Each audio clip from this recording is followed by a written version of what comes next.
Hello ladies and gentlemen, welcome to this channel. I am Screen Scene Guru, and tonight I'll be discussing the James Cameron Terminator films.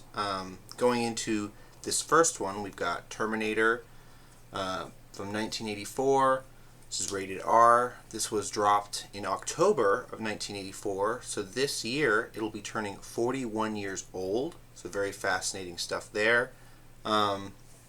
So going into the story, we've got a cyborg assassin from the future attempts to find a young woman who is destined to give birth to the warrior that will lead the resistance to save humankind from extinction.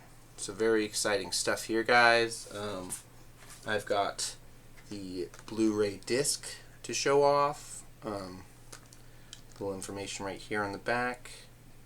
And if you have been following my channel for any amount of time, you know I am a big hardcore cinephile about all kinds of bonus features and deleted scenes. Here's the Blu-ray disc.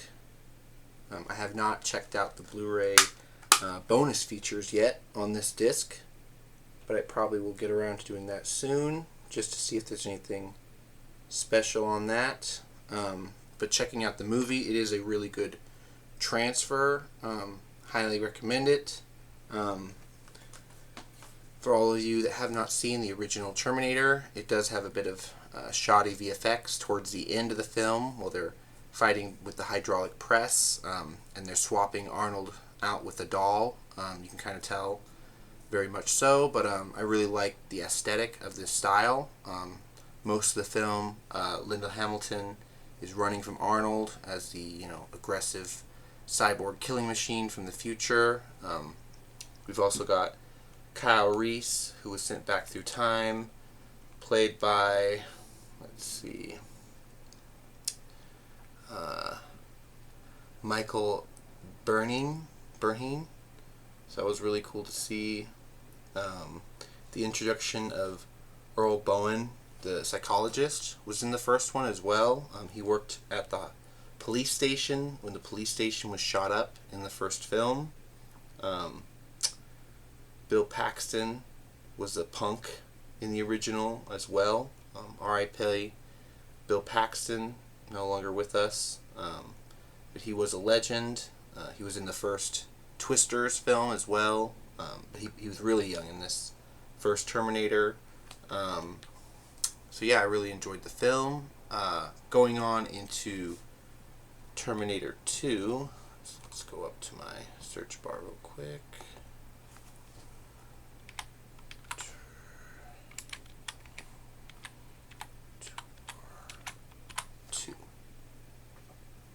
From 1991. So it took a bit of time in between 1984 to 1991. But the sequel, probably one of the most beloved sequels in cinematic history, where Arnold was turned from being the villain into the hero. So very interesting stuff here. It is a bit of a time jump as well. A cyborg identical to the one who failed to kill Sarah Connor now must protect her 10-year-old son, John Connor, from the even more advanced cyborg, the T-1000. So very interesting stuff here, guys. I do have the Terminator 2 Judgment Day Steelbook. See on the back. Very cool. And inside, we've got the Skynet Edition Blu-ray disc. So it's very interesting stuff here. It does come with bonus features like alternate endings. I've yet to get into the bonus features on this as well, but I just want to show off this Terminator 2 Steelbook, which is pretty nice. Going on to the third film, we've got Rise of the Machines. So let me go. Most of us know the story of T2, but going into a bit of the backstory, we do see Arnold having to save John from the T-1000, which was played by, go into the cast real quick.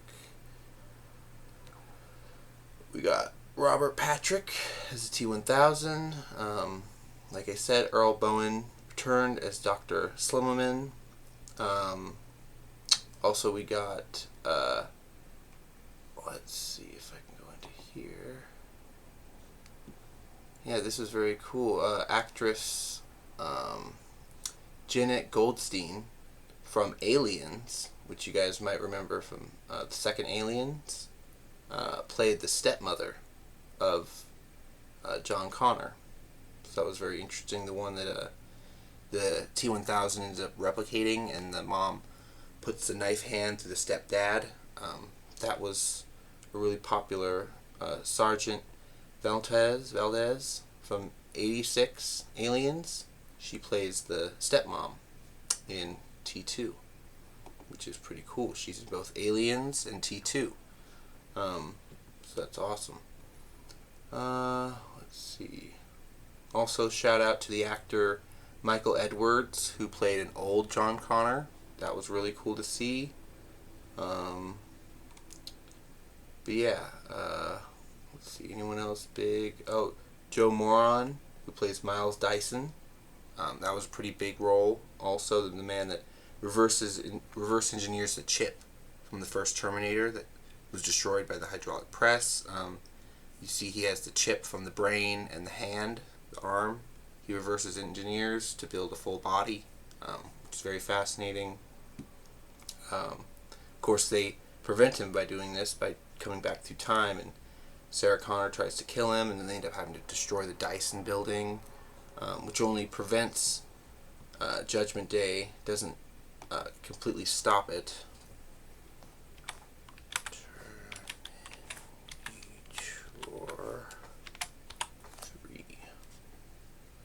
Rise of the Machines. So this one was interesting. This was in 2003, so another jump from the 90s. This one was kind of the start, the beginning of the comedy kind of side of James Cameron's Terminator. It's going into the story.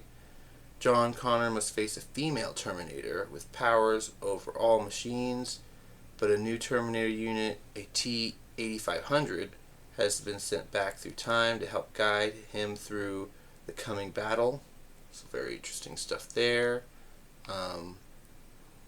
So yeah, early 2000s Terminator. We had Arnold again. We had Nick Stahai as John Connor.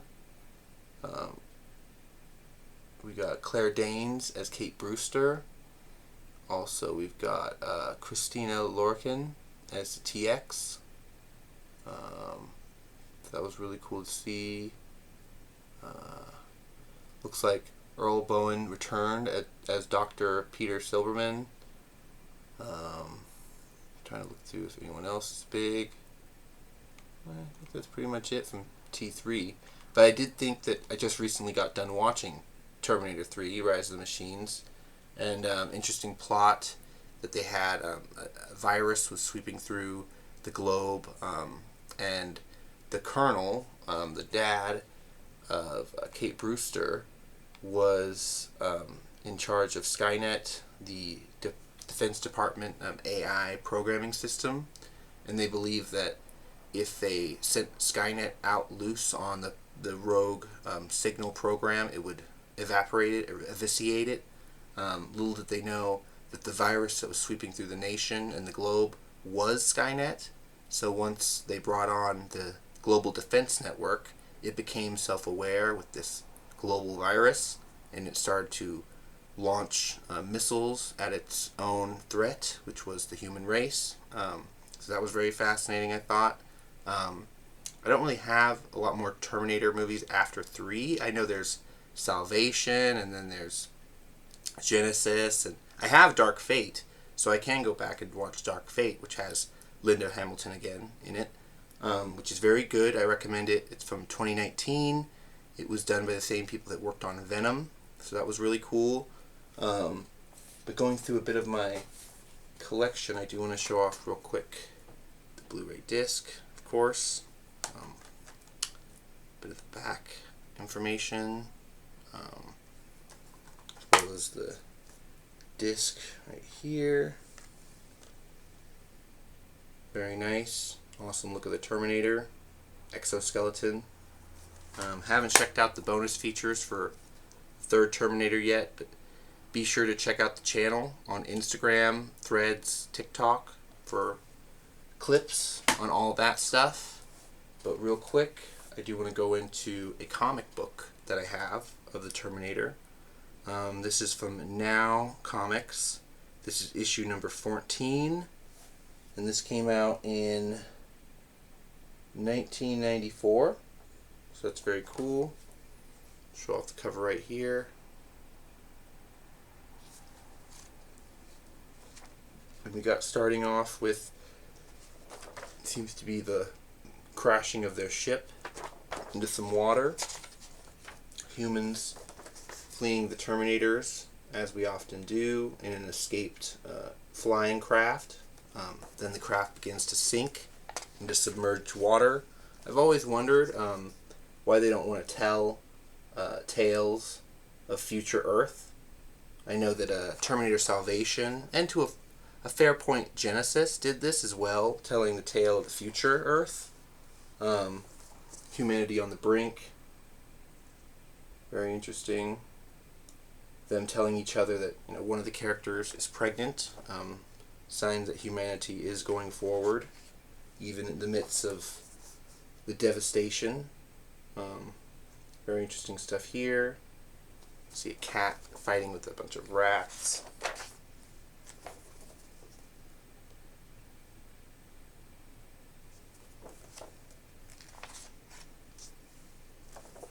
Then we get a few of our fellow cohorts panicking a bit about being stuck in a subterranean, grave, coffin. Makes sense that humanity in the future does not like being kept up. Going into some more of the story, we see some of them have an idea of submerging themselves in a lower hatch, an access panel that they believe they can get outside the ship with. That's very good. What I thought was very interesting that they go into is that in Terminator Salvation, they talk about how the Russian Navy is very equipped underwater. They've practically hid their forces from Skynet, and that they are going vast around the globe. That's really fascinating. We see a couple of Soviet scuba divers pick up our stranded crew on board to their ship.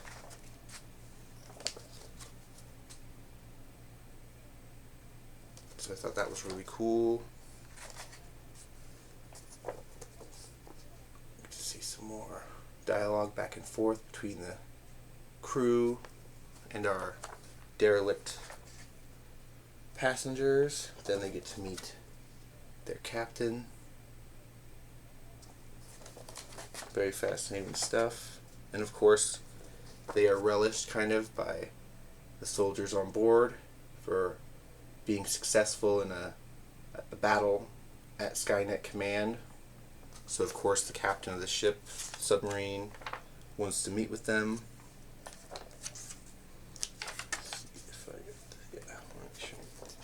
Here. He's very excited to meet them. And right here is the end. They're discussing their plans, their next moves, knowing that they can only stay in a certain amount of depth water for so long with their submarine. Eventually they'll have to resurface for air. But I thought that was a really cool Terminator comic.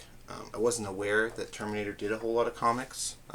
But now finding out that Predator did a lot of comics, I've done a review on there about some. But until my next video, guys, be sure to like the videos, subscribe to the channel for future content.